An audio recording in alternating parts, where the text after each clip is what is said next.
One of the biggest things, the most important thing that I would like people to understand is that the backbone of American cooking is Southern food. You know, Southern food is American food.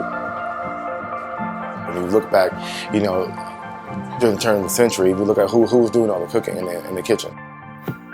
When I look at that whole, you know, revolution, that whole cycle, it really is a journey. That's something that I truly appreciate.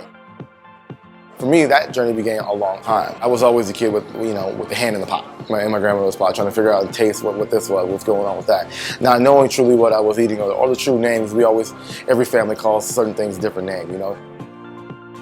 Southern food is rooted in vegetables.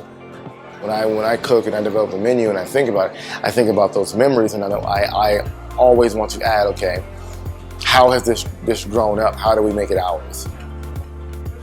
Phoenix has done a 180, so to speak, you know, in terms of food, in terms of diversity surrounding it.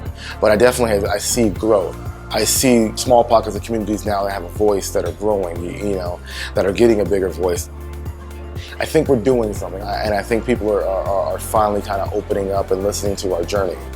We cook with purpose, and we educate on what Southern food is and isn't.